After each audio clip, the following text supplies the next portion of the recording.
Um, okay, hello, ladies and gents, and welcome to the Vicinity and Beyond podcast with me, Henry Ginman. And me, Julie Grail. And for those of you who are watching on YouTube, you'll see there is something a little different about today because Julie and I are in different places. I'm currently in Toronto, Canada, which introduces the theme of today's session. We are talking about placemaking and bids and BIAs across borders. And we also have our first guest. So it gives me great pleasure to introduce Rachel Braithwaite, who has been in BIAs for, well, she'll tell us, I think about 10 years and is the incoming exec director of the OBIAA. Hello, Rachel. Hello. Thanks for having me, Henry and Julie. Sorry, can't get my words out today, but excited and privileged to be your first guest. Well, it's great to have you. I think let's dive right in. And Rachel, do you want to just tell us a bit about how you got into BIAs and what you're currently doing? For sure, yeah. So my first introduction to BIAs was by chance. I had no clue what a BIA was, what it stood for, or any of that. I was basically really involved in the community, and I was living in a very rough, not perceived very nicely area in Hamilton, Ontario, in Canada. And it would get a lot of really negative press. And I was part of a community group and said, we need to do a festival, or somebody needs to do a festival. And when you say those things, it really means you need to do the festival. So I did a festival. And as part of that, it was in a commercial area that was really took the brunt of a lot of the negativity. And part of that, I went door to door, met with the businesses, engaged with them, heard what they want, and found out it was a BIA. And they had an opening, offered me a position, and I said, no, I'm pregnant and I have no clue what you are. But I was a sucker, took the position, and that was 10 years ago. And here I am. So, that was kind of my introduction. And as a result, I feel, my touch, so to speak, on BIAs and my focus has been a little bit more community focused sometimes than most, but I'm a big believer that, with engagement with the community, you get payback in multiple dividends, right? And our businesses wouldn't be around without that community support. So to me, I think there is a big correlation between the two. And so you've moved then from, was that Barton Village? Was that the original? It was, yes. Yeah. Barton Village. And it's still having some challenges. There's been a lot of gentrification and, it has revitalized a fair bit. So, but still some challenges in that area. Yeah. And so from there on to St. Catharines, which is on the shore of Lake Ontario, across from Toronto, I believe. And so that's your current position, but you're moving on into OBIAA. So could you just introduce us to St. Catharines and to OBIAA and your next steps? Absolutely. Yeah. So here in St. Catharines, where I currently am, most people will be familiar with Niagara Falls. So Niagara Falls is our neighbor. We are in the same region. And so a lot of people drive by St. Catharines to go to Niagara Falls, but don't stop in St. Catharines. So we've worked really hard at getting on the map, basically. Downtown St. Catharines is stunning. We have over 70 award-winning restaurants. We have a big entertainment district. There's really lots to come and see and do. And when people come, it's oh, wow, I didn't realize this was here. Why didn't we come sooner? That's the response we often hear, which is really nice. So I really grew a lot in this role. It's a much bigger BIA than Barton Street was. So it gave me those different perspectives. My next step is to start with the Ontario Business Improvement Area Association. So I've been involved with them really since the get-go, being on committees and so forth. Recently, I've been the chair of their advocacy committee, the chair of their awards committee, and their secretary on their board as well. So very involved and hands-on. And so really excited to be starting as their executive director to support the BIAs across Ontario as a whole. So OBIAA, from what I understand, there's about 300 different business improvement areas in Ontario. So you have a role there as a representative body, as a membership body. But as I'm speaking to people here, I'm learning it's actually more than that. Because from what I understand, OBIAA has been a a delivery partner of funding in the past for things like digital skills. So how do you describe OBIAA? Because I think it's a little bit different to perhaps some of the associations or membership bodies that we have in the UK. Mm-hmm. Yeah, a great question and great point. I think OBIAA has definitely morphed a lot over the years. It definitely started maybe as that more role in the concept, but we've had a fantastic executive director who's been there since inception for the past 25 years, who has really led the way in terms of building those relationships, that mentoring piece for BIAs coming into the fold, and so to speak, to really build the rapport that BIAs have. And OBIAA has as a result, not just in Ontario, but Canada-wide and with all levels of the government as well, which has then allowed us to have that door that's been open towards funding. So most recently, in partnership with Tabia and Digital Main Streets, we launched that initiative with them. So that was a funding model where money went directly to hire staff to be in BIAs or municipalities to provide digital support, and also then direct grants to the businesses on our main streets to enhance their digital capacity as well. And what we heard, that was rolled out just pre-COVID and through COVID. And we heard direct from our members and our small businesses that was the easiest grant for them to access, and one of the most useful ones because it was a very tangible grant that they could access. So that was really reassuring. We got great reviews too through the government in how everything was recorded and distributed. So really kind of put us on that level of, oh, this should be an avenue we go to when we're looking to reach those small businesses, when we're looking to support those main streets that are pivotal and the epicenters of economic growth in our cities, that OBIAA could be that catalyst, so to speak, to help that. And so just to bring everyone up to speed, so Tabia is the Toronto Association of Business Improvement Areas. So they've got a group within the city itself, of which I think is about 80. And then OBIAA is the wider province. But this wasn't a small grant scheme.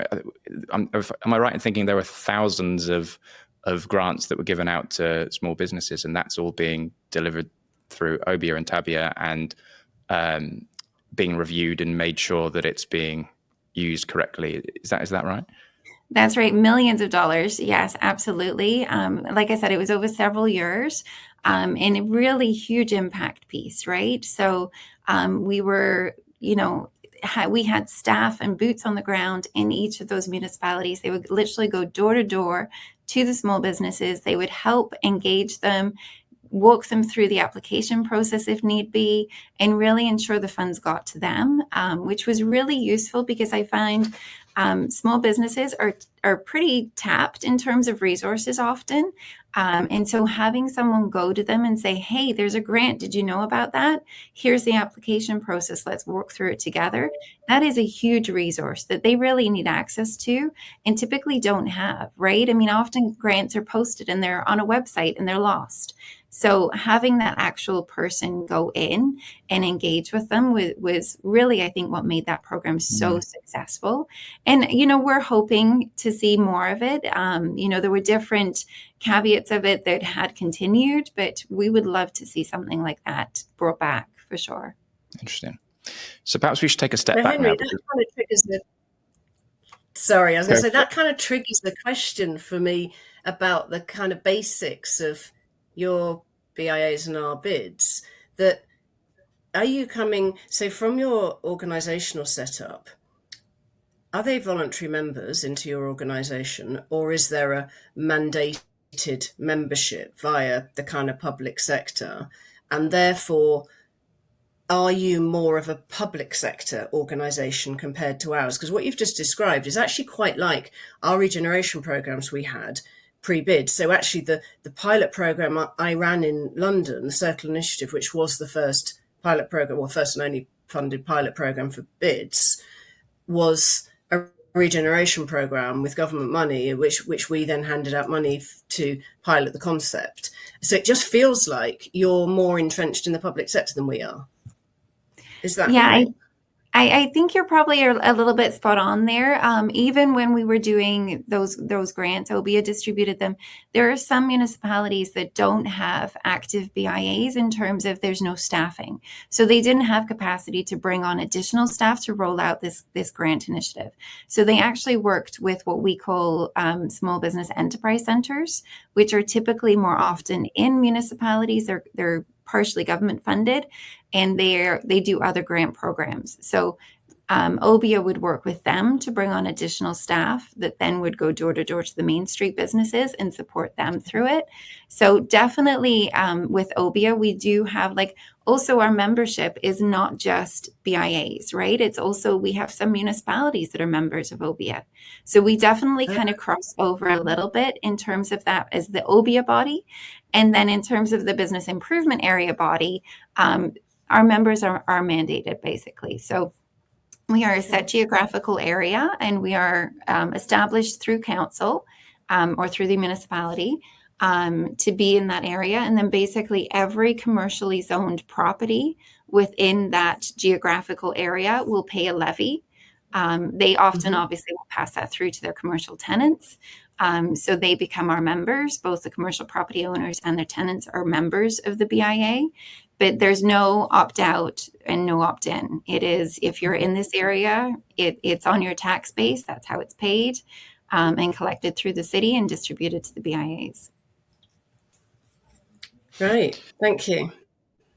So I think this is one of the key differences then, isn't it, between the UK and actually we should probably say here, it's not Canada. So the provinces are different.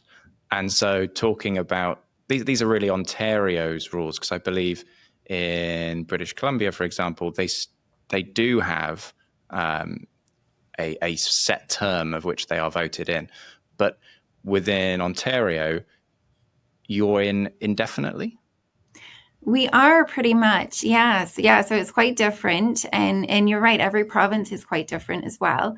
I have to say it, and I'm not bragging, but BIAs did start in Ontario over 50 years ago. So in 1970, they started in Toronto.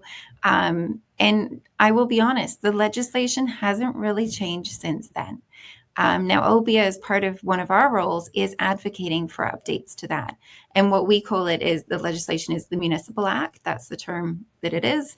But it really hasn't been altered very much since then, which really restricts us a lot. Because let's be honest, a lot has changed in 50 years.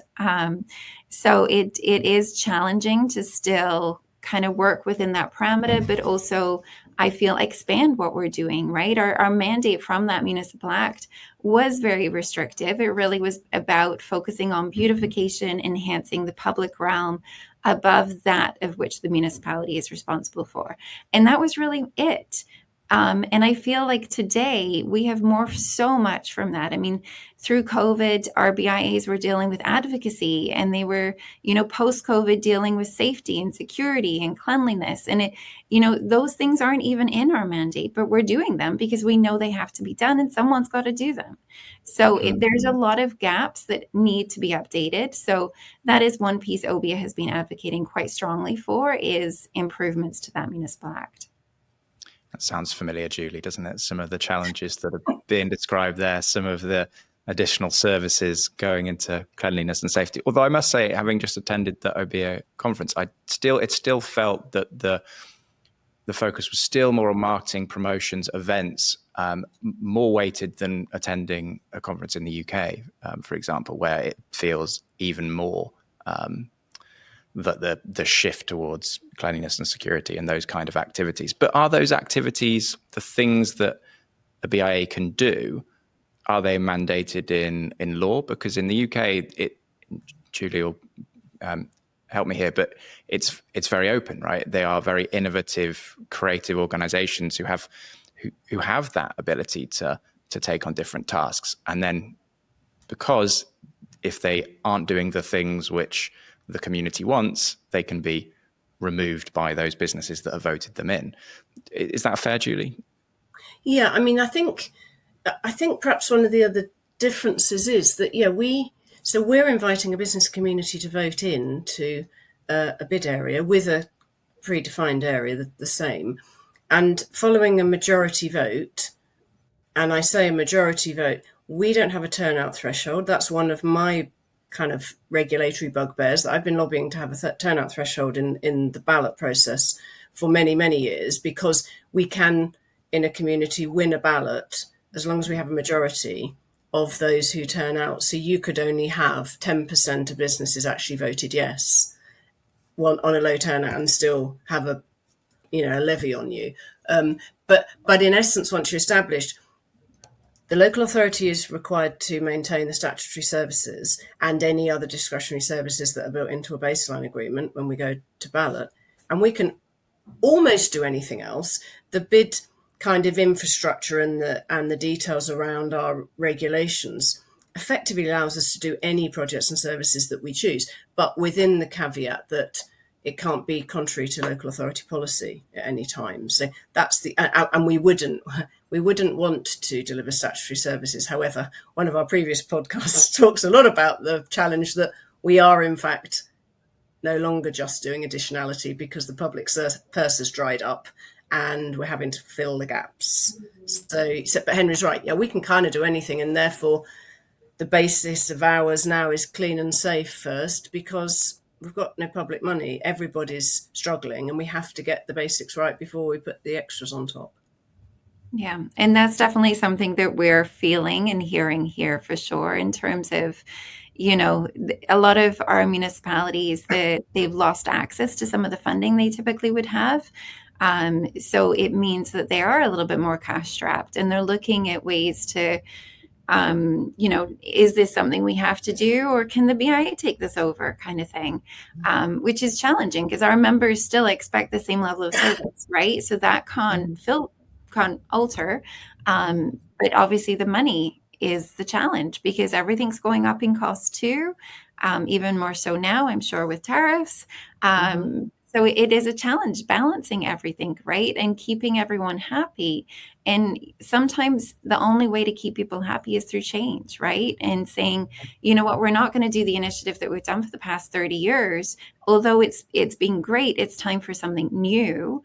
And this is what we're trying. And I think it's key to keep trying new things to see what works, right? And I guess going back to the point about you having indefinite terms and us having fixed terms, and so our challenge is always delivering and showing value and impact, because we're always looking at the next ballot cycle. Mm-hmm. What mechanisms do your businesses have to either challenge your delivery or program, or indeed seek to terminate their BIA? Great question. Yeah, great question. So our board is elected in relation to the municipal act or municipal election. So every 4 years, our board is reelected. So it's a clean slate. They vote in new members.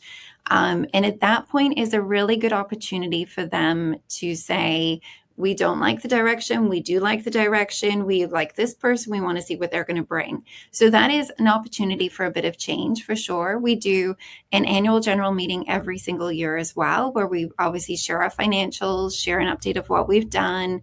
We share the budget proposed for the next year. And it's a really good opportunity for our members to engage, share feedback. We often have the same issues as you with regards to turnout, and it is the majority rules that are present, which is a challenge, right? Some of our BIAs have been really creative in getting more bums in the seats. It was funny through, I know I hate to bring up the word, but it was funny through COVID, with it being on Zoom or other different electronic methods. It was actually more easier for our members to attend because they didn't have to close their business, or they didn't have to, travel to it. So now a lot of our BIAs are doing hybrid model AGMs in order to engage more, which is really useful. And that is a really key piece that I find BIAs are really needing to prove their value more and more these days.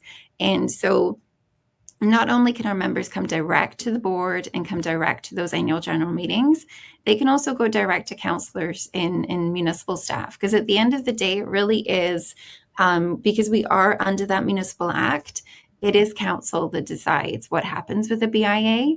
So, We thankfully would encourage most municipalities. There are challenges and issues, obviously, to work it out with the BIA first and foremost.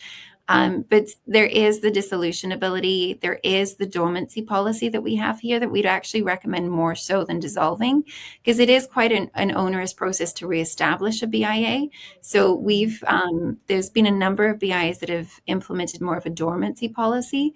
So if a BIA is not wanted, or it's just not feasible, or whatever the challenges are, the municipality is recommended to put it in a dormant state until it's deemed necessary again, and then can easily be established. Obviously, with support, it wouldn't ever be done without support of the members, but it just allows for the policies not to be kind of completely shredded and strapped and have to be rebuilt, right? That's really interesting. We don't have anything of that nature, and it kind of makes me wonder, because as you say, if you fail at ballot at the beginning, or if you fail for us in a renewal but terminate in dissolution in your case, it's really hard to get going again if you've kind of come from that position of failure. So what's the conditions required for a council to deem a BIA dormant? What do they have to have kind of got wrong or got stuck on to justify it becoming dormant? Basically, it would need to come to council. So at the end of the day, it's at council's discretion. And really, council can, to some extent, do whatever they want, right? Let's just be honest. They don't have to for a dissolution or dormancy. They don't have to go to the members. They can just do it. Oh, wow. Gosh, yeah, that's so different. Our members listening from the UK will just be so nervous about that. We're completely the opposite. Our business members hold all the power, and our local authority hold very, very little power. Yeah. And I think that is probably the preferred route or method or role. But the challenge here, and to be honest with you, we see it very, very few and far between that cities will step in and take that form of power. Thank goodness. But it has happened, and it is very frustrating, and it's very scary because, it almost removes the voice from the businesses, which I think is not actually fair. I think there should be some form of engagement required in order for a dissolvement or a dormancy status, right? Businesses need to be engaged. They're the ones paying into this. It's not taxpayers' money. So Absolutely. They should have a say. And when that say is taken away from them, I don't think that's fair. And in our case, just very briefly, we have termination procedures within our regulations, and that's the only route. There's a challenge process related to the ballot itself, and that gets heard by government, but that's only about the kind of material issues associated with the ballot. Once you're running, there's no formal appeal process during the way, but there's an ability to terminate the bid via the local authority, but they have to basically, bring together the business community. They have to hold a public meeting. They have to evidence that it's two things really. Either there's insufficient funds to continue the delivery, or the local authority are unable to provide the services that they had committed to within the plan. So this hasn't happened yet in the UK. And there are some times where businesses who are not keen on bids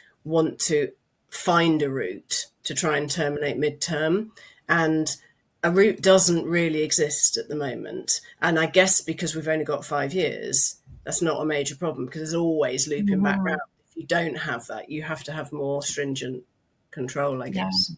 Yeah. I wonder too what the rate is of, when you have to get reestablished in the term limits. Is it a very high percentage that do just reestablish, or is there any changes with that coming?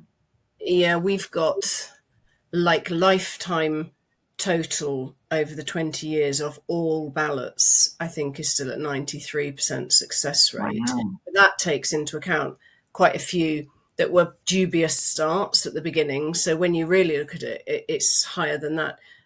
There've been a few failures in renewals in the last 2 or 3 years, and failures in a few establishments. But we've got a high response rate at ballot, and that's because in the main, particularly when you get to renewal, you know how to deliver a bid and you know how to engage with the community because you've got that relationship and you know what good looks like. So, we're going into 4th, 5th term bids now. Most of them absolutely shouldn't fail unless they've done something terribly, terribly wrong. They know how to win. My issue really is the setup of bids. I would love, as I say, to see a turnout threshold to knock away a lot of use of our model to do other things, because that's what we're getting. We're getting mission creep. So we're getting local authorities using the bid model to get a levy across an entire county, and they don't have to do a turnout threshold, so they don't have to get many votes to win. I don't think these will necessarily renew, because if they got through first time but they've got no value, I think they'll struggle to get through a second time. That's fair. Yeah, but that's a fantastic rate of success. Yeah. That's amazing. Yeah, it is strong. Yeah. But the process of going through this is quite arduous, right? Every 5 years. I think this is what Julia was saying earlier about how there are some calls to extend it for longer or even go to indefinite from some parts. But I wonder what the effect of that is, because what I've noticed here is there are a large number of smaller BIAs. And I hear what you're saying, Rachel. It's hard to get one set up, but once you're set up, it runs and runs. But I've met BIAs where they've got sort of 30, 50,000 Canadian dollars worth of budget. That's divide by 2 roughly to work out what that is in UK pounds. I mean, that's not enough to employ people, really. And so my question is, how much is the levy being topped up by other funds or municipal funding? And then because there isn't this renewal process, is that allowing sort of a longer tail of smaller BIAs to exist? Whereas in the UK, I mean, Judy, I'd say it's fairly rare to have anything that's that kind of small. Even this, what we would call a small bid in the UK, I'm thinking of like £100,000 or $200,000 worth of levy. What do you think, Rachel? Yeah, that's really interesting. I think you're totally right. It's funny. I would probably guesstimate, and this is a total guesstimate because I'm not at OBIAA yet, so I don't have access to the stats or data, but my guess would be the probably average levy would be around 100 to 150,000 Canadian. Okay. So smaller BIAs are definitely more prominent in Ontario. And I think you're right. I think it's because, to collect the funds, we don't have to pay for that. The city does that at no cost to us. The main expense our BIAs encompass is insurance for the board. And that is probably $4,000 to $5,000, right? So that hinders some of the really small BIAs, but the ones that are 50 to 60, say 1,000 or whatever, those can usually work, and often don't always have full-time staff, right? So, and maybe don't need to have full-time staff. It really depends on the reason they're started and established. Sometimes they have tremendous support from a liaison at the city. And they almost act as there's an additional pot of funds. Let's enhance our beautification. Let's enhance our placemaking. Let's do this initiative that will support the businesses. Let's use it to give out this support program for the businesses. So definitely the levies are used in very different ways depending on each municipality. And then we also have some really big BIAs that are like $1 million budgets, right? So it really does vary in terms of what we have across Ontario. The smaller towns, they're typically smaller budgets, typically smaller staffing capacity, just to accommodate that. But it is easier to get off the ground and keep going, right? Because you can really just say, the 50,000 you give us, we're putting it right back on the streets. And in terms of, adding additional funding to that, so Julie and I were talking earlier, and I would definitely agree, because we are established under the Municipal Act as a local board. We act as a not-for-profit, but we're not incorporated as a not-for-profit. So that hinders a lot of grants we can go for. Having said that, there is still some, because we are well recognized in Ontario, being around for 50 years. So most of our BIAs can go after employment grants or they can go after different event grants or beautification enhancement grants. So there's different ones that they can actually tap into, mostly from provincial, federal government. Municipalities will sometimes provide additional funding, but most don't. And if they do, it may be to support a community initiative or an event that supports the community, or it could be a matching or in-kind support for beautification enhancement. That's typically the supports you see from the municipalities more than actual cash. But again, every BIA is different. There's probably some BIAs that, for example, have taken on parking, and they collect the revenue from the parking because they oversee it. Not all do that, but some do. So there's a lot of different models that have been incorporated to try to boost the levy. And I find that is also makes for a successful BIA, right? When you can go to your members and say, you gave us $1 and we made it $2, and this is what you're getting for your money. That is huge value, right? Absolutely. Speaking our language, Rachel, definitely. So you've got this kind of dual accountability, don't you? You've got accountability to the businesses and the levy payers for what they're paying in, but then you've got accountability to the municipality, because I believe there's a recent example where, politics has got involved and a mayor or a council has said, that BIA is not going to exist anymore. And so you've got almost to prove the value to two sets of people rather than solely to the businesses. That must be a challenge. It is. It is a big challenge, especially when they don't communicate very well to each other, if you know what I mean. So sometimes, a main street could be undergoing some challenges, like social challenges, and they get very frustrated because they feel the municipality should be doing more. And so they want the BIA to go in and advocate for more. And social challenges don't get fixed overnight. So those members aren't seeing immediate change. They get mad. And obviously the BIA can push and can advocate for sure. But at the end of the day, they can't force, right? There's no, you can't go to a municipality and say, you better come down here and clean up. That's not how a relationship works. So, you've got to be respectful of that, and you've got to work with the staff at the municipality together to solve those challenges. It's just they take time, and patience isn't always available sometimes, right? Just picking up on the point, Rachel, about going to the staff of the municipality. I was just thinking about what you said earlier. Who are the employers of the staff in the BIAs? If you're a local board of a local authority, who physically employs them? So typically the board. The board will fire staff, and it is at their discretion. But that's not a legal entity? Or is it a legal entity? Is that a legal entity, the local board? Yes. Yeah, we are. Oh, absolutely. Okay. Yeah. So even though we're not incorporated, for example, we still have business numbers. So it's a little bit of a funny one. We are, but we're not kind of thing.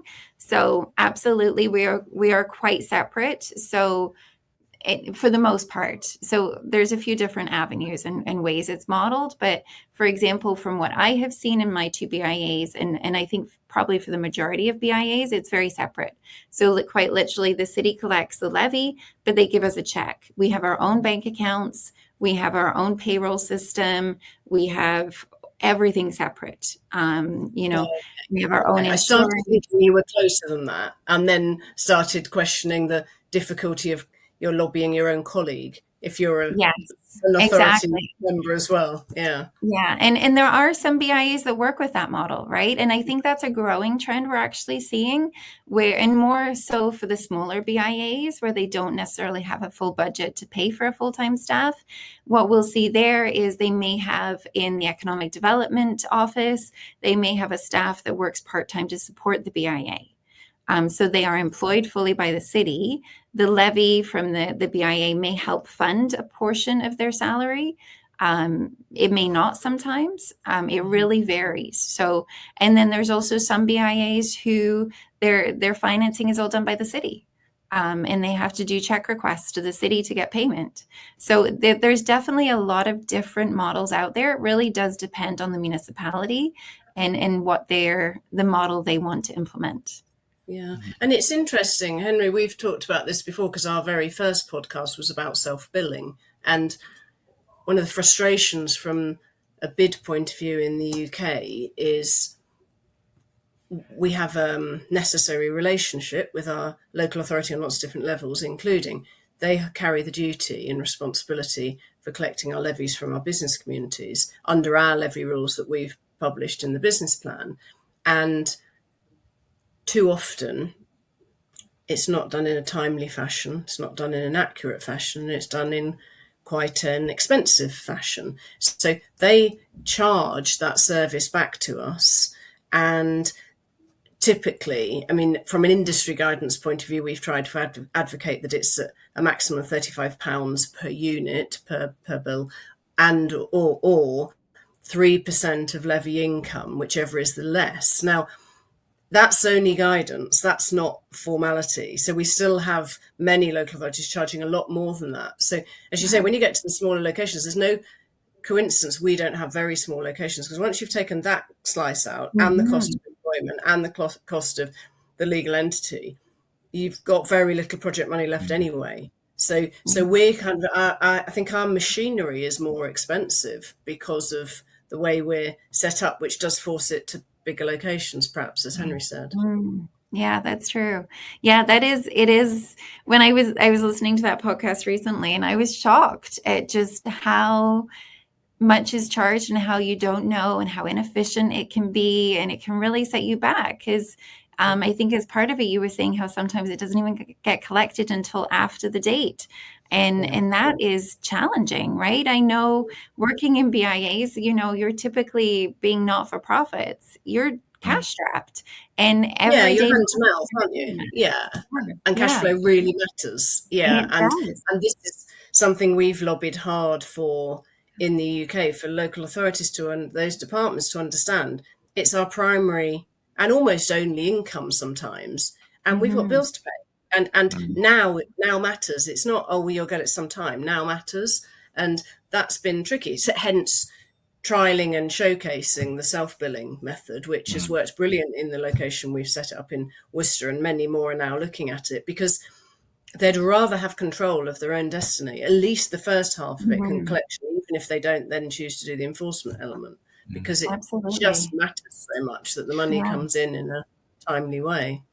So sorry, Henry. Go ahead. I was just going to say, I think it would be more challenging to do self-billing here from what I've learned, because I think the data piece in Canada is harder. So there seems to be some weird, I need to look into this and understand this more, but weird data privacy rules where getting the information of who are all your levy payers seems to be more difficult. And I suppose it's been collected here from the property taxes on the property owners, as opposed to in the UK through the business rates on the occupiers, through a separate bill. So you've got these sort of nuances and these differences, but that I think would make the idea of self-billing really tricky over here, because just on a business engagement point of view, speaking to BIAs here, knowing who all your businesses are, it's a challenge in the UK, but it seems to be harder here just by, you're getting one list from your city, and it seems like it'll tell you who your roll numbers and all your entities are, but not give you the addresses, for example. So you can't find them. So who's Stats Canada. Tell me if I'm wrong here, Rachel, but I understand Stats Canada will give you a list, and it will say, here are all the businesses in your area, but we're not going to tell you the address of where they actually are. Some bizarre situations like this. Yeah, it is extremely challenging in terms of data. And that is one thing that OBIAA has been trying to work on. So we formed an agreement with MPAC, which is the Municipal Property Assessment Corporation, which is under the provincial government, who collect all the data on the properties and then give it to the city. So we went direct to them, got an agreement, because the other challenge too is, so municipalities have access to the data. Per the Municipal Act, they are supposed to share that data, because we have to legally, per the Municipal Act, send out AGM notices and so forth for voting to the mailing addresses for our members. The only way we can do that is with the data from the municipality. Some municipalities have different views in terms of what is public data or not, so won't give those BIAs the actual addresses or the list. They will say, give us the notice, we'll send it out. That is a huge barrier for our BIAs. So what OBIAA did was create this agreement with the MPAC, who are now giving us the data direct. And we can share that through to the BIAs to make sure they at least have, these are the addresses, these are the numbered companies typically that own those addresses, but it doesn't give us any tenant information. And it doesn't give you phone numbers. It doesn't give you email addresses. So that is really then put, unfortunately, back on the BIAs to literally go door to door to find out what business is in this building. And, can I get maybe something, of the 20th century that I can use to connect with you, right? As opposed to a mailing address that may go to a PO box somewhere that never gets checked. So those are huge, huge challenges that the BIAs are constantly trying to navigate. We don't have any form of real business tax. There used to be like a business tenancies tax, but there isn't anymore. It was kind of cut. And it was just charged to the property owners, the commercial property owners instead, who then may pass it through to the tenants. But it's kind of just morphed into the commercial property tax. But it really makes it challenging because now we don't know how many businesses we have unless we literally go door to door to collect it. Here in St. Catharines, and again, every municipality is different, but here in St. Catharines, a lot of our businesses don't even need a business license from the city. So they just open up and nobody ticks a box to say, yeah, they're approved to open up. They just open up. So that is a huge challenge, especially for office spaces. When it's, on the ground floor, very public access, it's very easy for us to go in and see them and get the contact information. But when it's in a shared office space, sometimes that door's locked, right? Because they may not be public facing. It's not typically broadcasted that they're open in that space. So that it's really hard for us to keep track of those ones for sure. I think bids in the UK. That flags something around.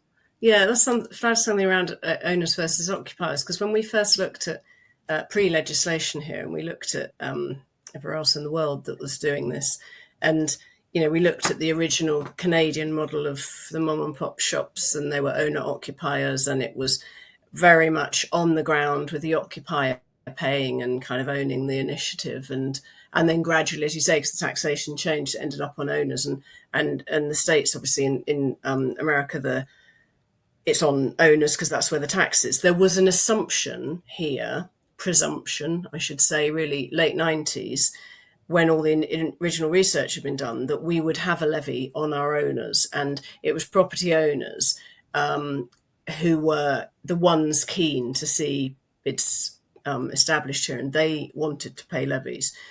We just couldn't achieve it when we first developed the legislation because the only tax base, the registered tax base, is on an occupier. They're an eligible ratepayer. There's a formal published list that exists. So our equivalent is Valuation Office Agency, which is a government office.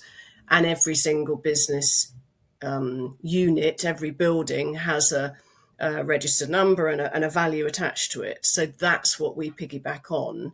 The flip side for us is that means we don't have owners paying, and we've created a way in London to do that for now. But it means it's hard because we're very short-termist in terms of delivery. Our owners, we'd love to be able to charge, but don't have a mechanism, and they'd love to have a strategic view on investing in the place. But often we ended up having to be about delivery now because the tenant's only here now and they might not be here in 3 years' time, and they're just concerned about today's business, not next year and the next year and the next year.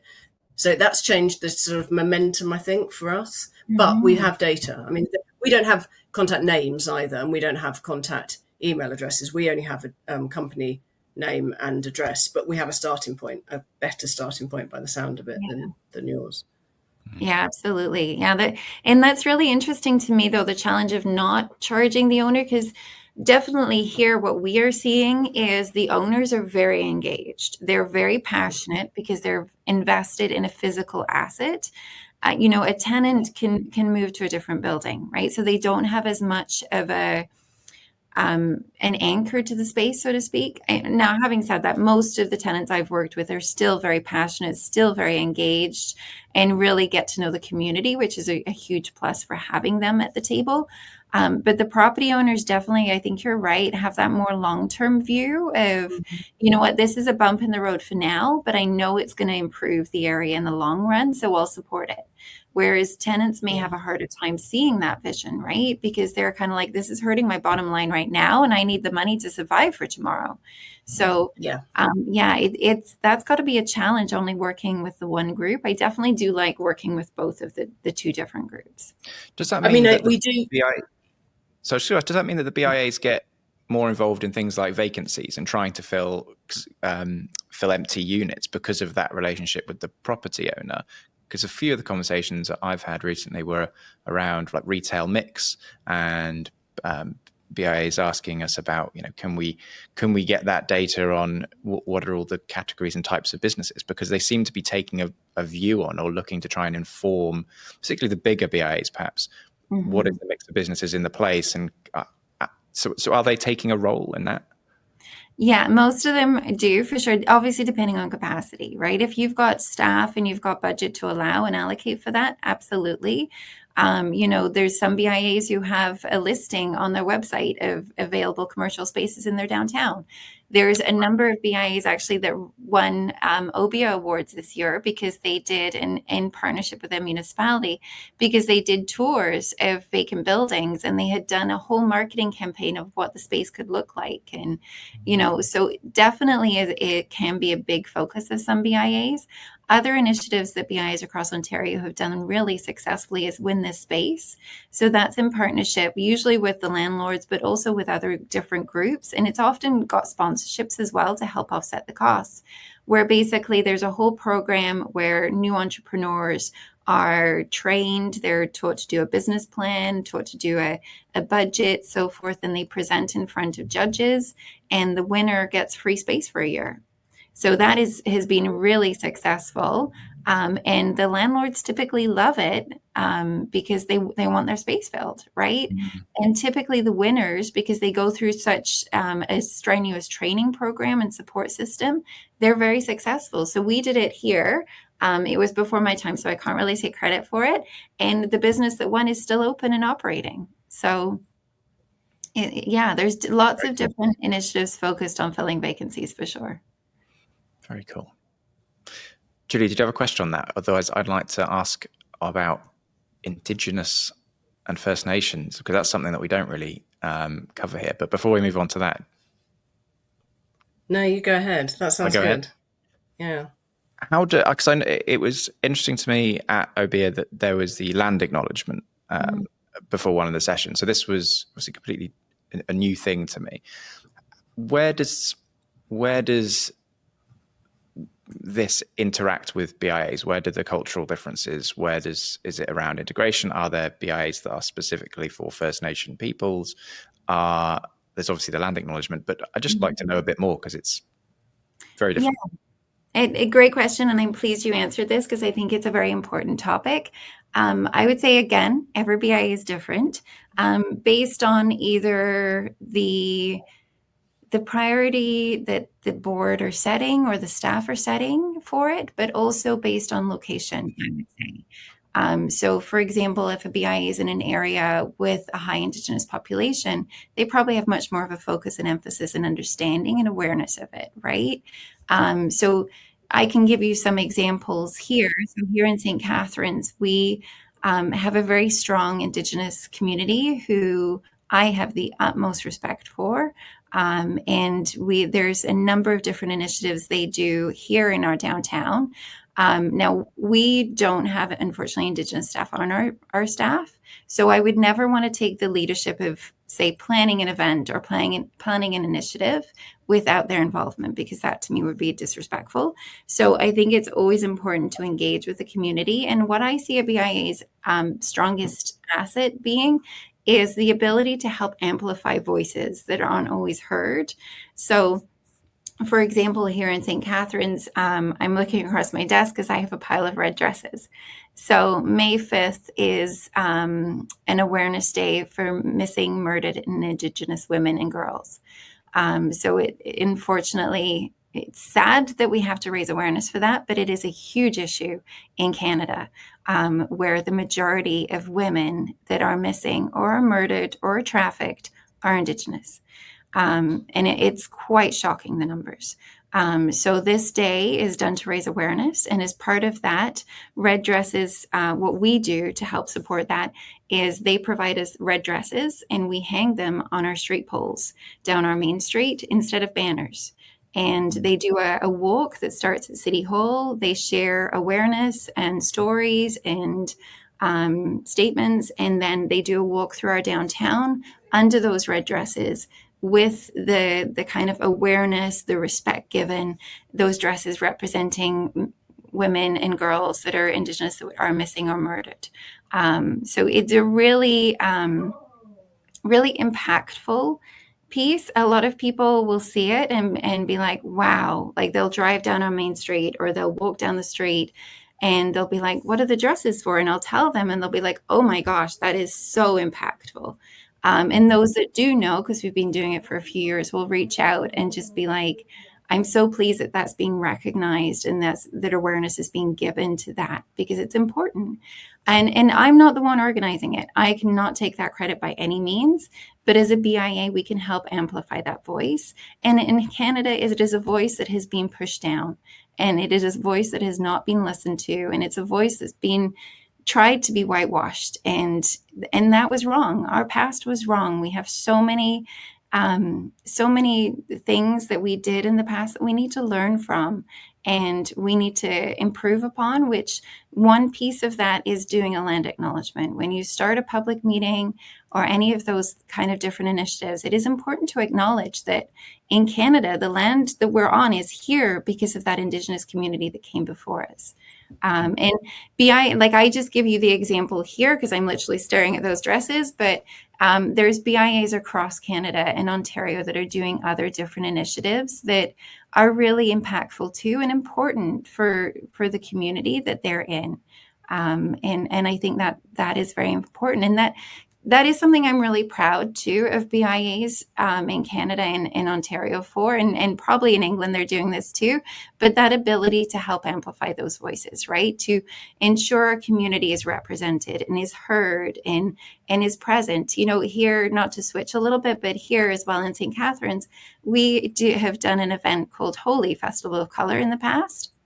Yeah. It's now in our 4th year, but it's based on the East Asian holiday or celebration of Holi. And we did this because one of our members came to us and said, we don't see our culture represented on our streets. And, you know, I'm having a hard time connecting and feeling like I fit.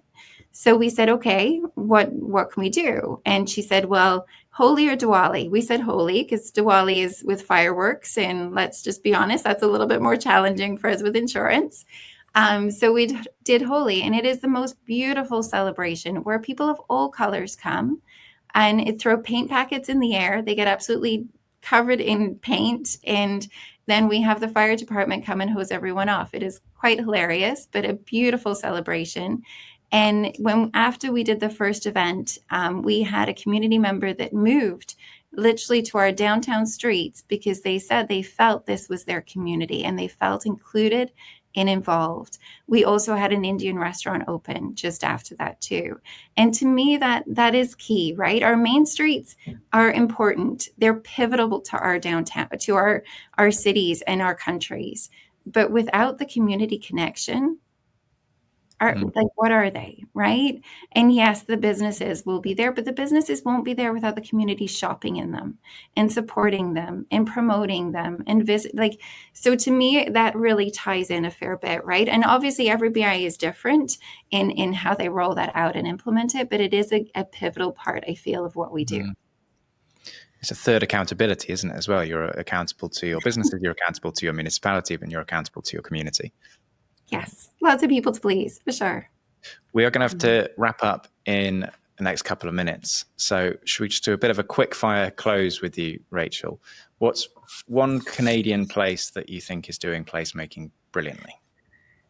I knew you were going to ask this question, and I hate giving one place. So I'm giving you a couple, if that's okay. So Gerard India Bazaar in Toronto recently did a really neat initiative It was a universal hello campaign, and they basically installed these really large postcards that were like a wooden platform with beautiful artwork designed by artists mostly from the South Asian countries. And it just really spoke again to the culture. It was a wow factor of beauty. And there was an engagement piece because you could write on the back of them. So I want to give them a shout out. And then, there's tons of others that I could go on for, but Tillsonburg is a really interesting one. They have the widest street in Canada, I believe, as their main street because they used to have to turn horse and buggies around in it. So it's really hard for placemaking, obviously, but they go above and beyond with their beautification initiatives and really set a standard that I think is fantastic. So I would say that there's lots of really great downtowns that are really doing it well, and really coming up with creative solutions to help that. Okay. And if you had a magic wand, what would be one innovation that you'd launch tomorrow? Ooh, it's probably going to have to be the data piece. Just fixing how we can get that access to that data, making sure it's accurate data. And, I think that will then help a lot with like advocacy pieces. If we can turn around and say, we have this many women-led businesses, we have this many employees in our downtown, we have this much GDP we bring in, it will really help us show our value and show our worth and our impact. And I think that would be astronomical to have access to that. Well, we'd love to help. Maybe the access might be the difficult thing, but we can help put it brilliant. Well, I think it only really remains to say thank you very much to Rachel for joining us on this episode and helping us learn about Ontario and Canada. Thank you for Julie for sharing your insights, and thank you to Associated Podcasts, who are the official podcast partner of OBIAA, who have brought this all together for us and helped us do this, our first international podcast and our first podcast with a guest. So thank you very much to all. Thank you very much. Cheers. Yes, thank you. Really, really love chatting with you. Thank you both so